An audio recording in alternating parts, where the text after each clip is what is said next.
Is my landlord watching me? Hello, I am new to Reddit, and after debating for a bit, I decided to make this act to maybe get some input of what to do. English is my second language, so I apologise for any typos. I'm a 26-year-old female, living alone for the first time. My landlord has always felt a bit off to me. He is a man in his late 40s and has never been holding back with comments about the way I look, etc. When I moved in, he was very clear about me not touching the two fire alarms in my bedroom and hallway. He justified it by saying they were directly connected with the fire department, and if I would try to do anything to them, I would cause an alarm. The alarm in my bedroom has always made me feel weird. It makes a lot of noises, especially at night, almost sounding like a remote-controlled car, and sometimes making a very muffled beeping sound. I brought it up to him once, and he said it was nothing, and if it should make more problems, I should call him. But other things kept happening, and I just more and more felt like something was off. But at the same time, people kept telling me I was overthinking things and scared since it is my first time living alone. The first thing that fell off to me was as I was renovating to move in. I grabbed a wrong shade of the colour I wanted for my bedroom, and it ended up looking a bit too bright on the wall I tested it on. A few days later, during a phone calls, he snapped at my parents about how horrible the pink was I was using in my bedroom and if I was crazy. I had not let him inside my place, so I was very confused, but kind of brushed it off to me, walking around in paint-covered clothing. But things got weirder after that. During January last year, I spent a day at my parents', and when I came back, something felt off. I couldn't pinpoint it, and no one was inside my apartment. But I realised after walking into my bedroom a second time, one of the drawers under my bed was pulled out, and I don't remember ever touching it. Again, I brushed it off, mainly BC, my parents told me. I probably just forgot, and I kind of ended up feeling ashamed for ever brining it up. Months later, during the summer, I took part in a gaming night on a friend's Discord server, and when I finally hoped off to go to bed at 4 a.m., I came into my bedroom to see my underwear drawers being open. I panicked and called my mum BC, she lived close by, and I wasn't sure if someone was still in the apartment. After that, I installed a door chain and got an alarm for the time I spend at home. I suspected my landlord had a second key and now probably wasn't able to get inside anymore. But that didn't cover the time when I am not home. Sometimes, when I come back, furniture in my bedroom is slightly moved. But at this point, my family keeps telling me I just forgot I moved it, that I'm too ashamed to keep bringing it up. I know I sound insane, but is it possible to have cameras installed in the fire alarms? Could I call fire department in their non-emergency number just asking if they can take a look at that BC of the weird noises? I really just want my peaceful life back. Constantly knowing someone might have been in here in the past while I slept is really creeping me out and making me want to cry. Do you have any advice on what I should do? Edit. Here is a link to the pictures of the alarm. The first one is in the hallway. The second, third one with the open part is in the bedroom. I tried to take them secretly, so I apologise for the quality. Sorry guys, the photo she attached, I unfortunately couldn't open it as its link has expired. Edit 2. I never expected so many responses, so I will try to answer some questions here. First of all, my parents love and support me. I was just on a call with my mum updating her. I don't think she intended to gaslight me at all. They are not in contact with my landlord. My mum is reasonably upset right now and probably would go have a talk with him RN if she could. My landlord lives in another city. He just owns a bunch of apartments here. But he is here multiple times a week. I live in Germany, so any US law stuff doesn't really apply, sorry for not clarifying sooner. My plan of action, RN, is I am going to call the fire department tomorrow morning to have them come by, and I have a family friend come by on Monday to put in new locks. I want to check the alarms, but I am not very tall, and I don't have a lot here, RN, so I cannot rip them off even though I would love to. Also sorry if I am not responding to all the DMs and private chat offers. This is a lot to take in. I promise I will keep you all updated. Thank you for all your kind words. Update March 17th. Good morning, and thank you to everyone giving their input and sending messages to me. This morning has been very stressful, so I apologize if I cannot get back to your DMs. I had a call with the fire department, and they told me the alarm is not connected to them in any way, shape, or form, and that it is extremely fishy that the one tinkered with is the bedroom one. I also completely forgot I do have a storage room that has an alarm that looks identical to the one in the hallway. They told me to ask around in my friends and family if anyone knows a bit about electricity and have them come by to take it off and take a look inside. They said it's very likely some kind of foul play happened here. Disregarding the camera problem, there is still a fire alarm someone just messed with and didn't fix. My mum's best friend is an electrician, and I will try to reach him today to ask if he can come by ASAP. Otherwise, I know he is going to be around on Monday, so I might have to wait a bit longer. Either way, I will keep you updated. Thank you so much for your support. Edit. Friend is going to stop by on Monday, so likely no update until then. It was advice not to rip them off in case there is anything wrong about it. Should I feel unsafe? At any point I can crash at my parents or my sisters. Edit. I just want to clarify, for those who are confused, why I don't just rip it off. It belongs to my landlord. If it's true what one of the posters said, and it is put up wrongly, my landlord can get in trouble for that. But so can I for ripping it off. I would have to pay both for a new smoke detector and a person to put it up, and I don't have the money to risk doing that. Okay, nothing weird has happened since then, and I am pretty sure I will have more answers until then.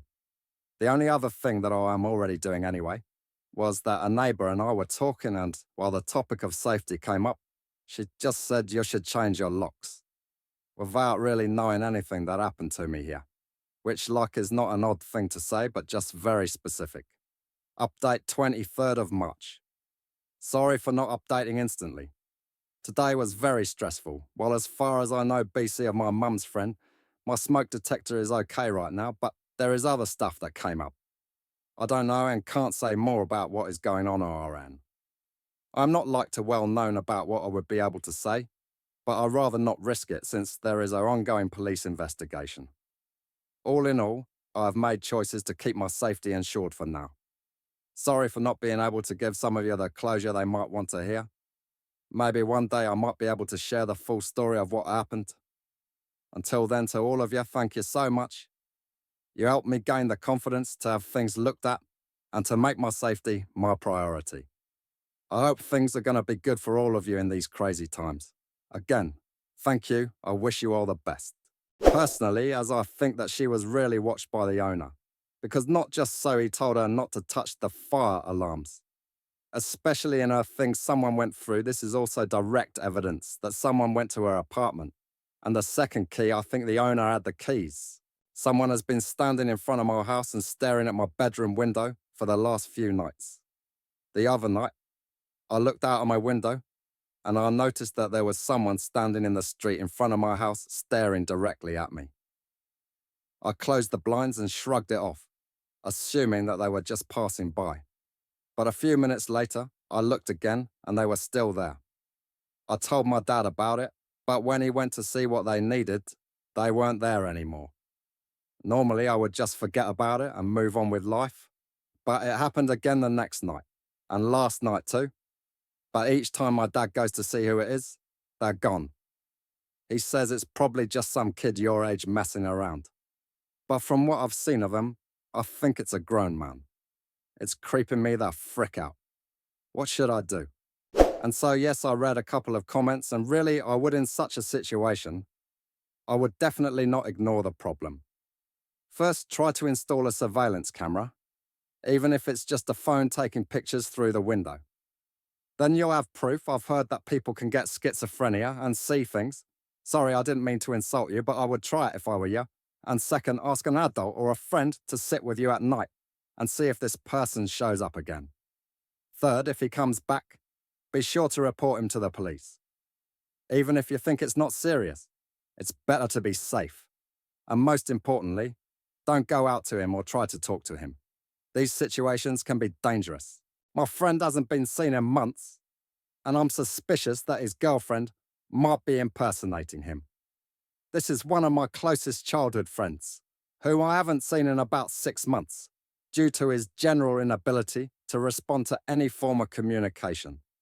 We now live in different states. My messages on several different apps have gone unanswered since last summer, but I figured he had switched to a new number, as he often does, and didn't worry about it too much. About a week ago, I was contacted by my friend's apparent girlfriend over Facebook. I didn't even know they were dating, let alone living together. She sent me a vague message asking me to reach out to him in a way that made it sound like he wasn't in a good place mentally. She also included his new number, but when I reached out to him via text, it didn't even show my messages as being delivered. My calls go straight to a generic voicemail and have remained unanswered. The weird part to me at this point is that my friend's girlfriend hasn't responded to a single one of my questions over FB. It's like she sent the first message and then forgot all about it.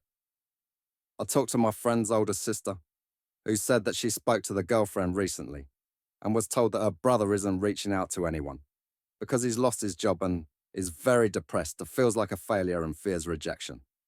Which I understand, but I don't understand why his girlfriend would ask me for help and then dip after I try to get even a crumb of context. I also learned that his family hasn't seen or heard from him in about 3 months, which is when he moved in with this girl. So, here's the part that's kind of freaking me out. I thought about reaching out to my friend on Snapchat, since I could sometimes catch him on there in the past. I entered the new number that his girlfriend provided into Snapchat, but the handle that popped up underneath it is very clearly the girlfriend's handle, complete with her name, personalized Bitmoji, etc. It's the same handle she uses for Instagram, so I know it's her.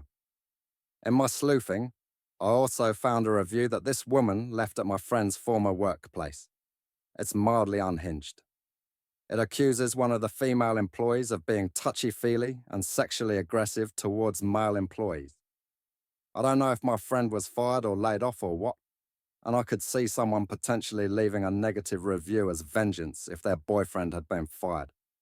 But the content of this review was so specific, jealous and paranoid that it has me absolutely baffled. It reeks of someone who is manipulative in relationships. Basically, is there an innocuous explanation for why my friend's supposed phone number would be associated with his girlfriend's Snapchat account? No one has seen or heard directly from him in months. The only communication has been through this girlfriend. At best, I'm worried that it seems like she's speaking for him, and none of us know how he's actually feeling. At worst, the Snapchat detail has me worried that she's impersonating him.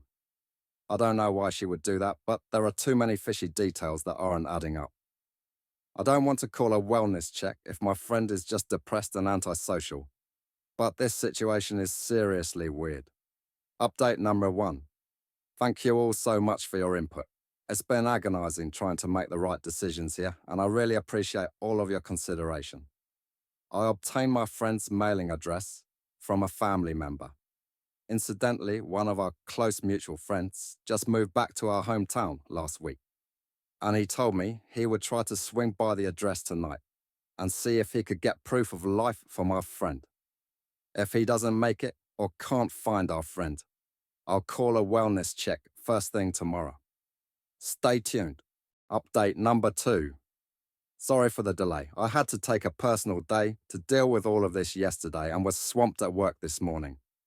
My friend is alive and well. He's not buried in the backyard or strung out on heroin or being impersonated. I still don't have all of the details I'd like, or have a direct way to contact him for the time being, but at least I, and his family, now have a better idea of his mindset and situation. Yesterday evening, our mutual friend showed up unannounced at the mailing address I'd been given. Our missing friend opened the door and was apparently delighted to see him. His girlfriend was there too, and by all accounts she seems pretty normal. She also has a dog and a toddler that mutual friend said looked healthy, and there were no signs of drugs or intoxication.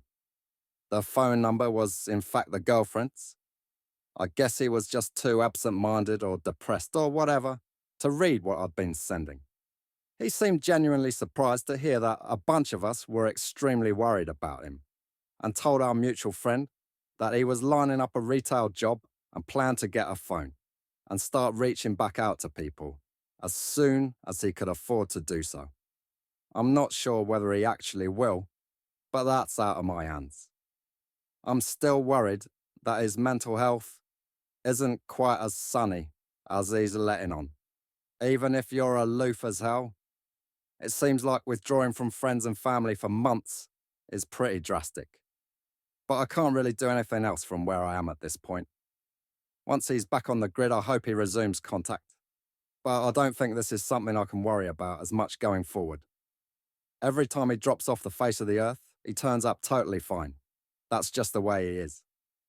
At least our mutual friend lives nearby now and can hopefully coax him back into some semblance of a social life. Since a lot of you were mentioning the family, I wanted to give a little context. My friend comes from a very large, very religious and conservative family. He has a lot of younger siblings, and as such was basically on his own by the time we got to high school. He stopped living at home before he was 18, due to tension in the family. He was kind of a quintessential high school stoner, and his parents seemed to basically give up on him by then.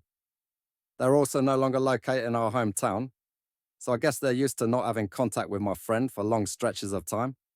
One of the family members I talked to did offer to get him on their phone plan, so we can avoid situations like this going forward. If I ever hear from him again, I'll tell him. Thanks again for all of your help. I'm a little embarrassed that this blew up so much and ended up being completely innocuous. But I really learned the value of better safe than sorry over the past few days. Well, that's it, guys. Today we went through 3 chilling stories, each leaving a lingering sense of unease. I put a lot of effort into bringing you the most interesting and atmospheric tales. So if you enjoyed this video, don't forget to leave a like. It really helps the channel grow. If you're new here, make sure to subscribe because there are plenty more terrifying stories coming your way. There are already a lot of spooky videos on the channel, so feel free to check them out. I promise you won't be disappointed. Let me know in the comments which story creeped you out the most, and if you've ever experienced something unexplainable yourself. Who knows?